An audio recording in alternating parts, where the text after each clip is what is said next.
سقوط ڈھاکہ پاکستان کی تاریخ کا ایک اور کبھی نہ بھولنے والا سانحہ ہے، جب بھارت کی ریشہ دوانیوں کے نتیجے میں 16 دسمبر 1971 کو مشرقی پاکستان الگ ہونے سے ملک دو لخت ہو گیا تھا۔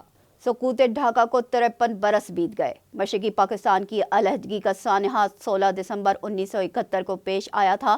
یہ وہ زخم ہے جو کبھی بھر نہیں سکتا۔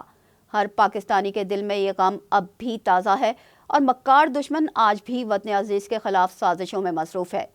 سقوط ڈھاکہ پر بھارتی وزیر اعظم اندرا گاندھی نے یہ کہہ کر پاکستانیوں کے زخموں پر نمک چھڑکا تھا کہ میں نے آج دو قومی نظریہ خلیج بنگال میں ڈبو دیا، لیکن وقت نے بھارت کا سارا غرور خاک میں ملا دیا۔ 6 اگست 2024 کو بنگلہ دیشی عوام نے بھارت نواز حکومت کا تختہ الٹ دیا اور شیخ حسینہ کو ملک سے فرار ہونا پڑا۔ اندرا گاندھی اس روز زندہ ہوتی تو اپنی آنکھوں سے دیکھتی کہ ڈوبا ہوا دو قومی نظریہ دوبارہ خلیج بنگال کی سطح پر آ چکا ہے۔ دو قومی نظریے کا سچ اپنی جگہ، مگر قوموں اور ملکوں کے لیے اپنی غلطیوں کا ادراک بھی ضروری ہے۔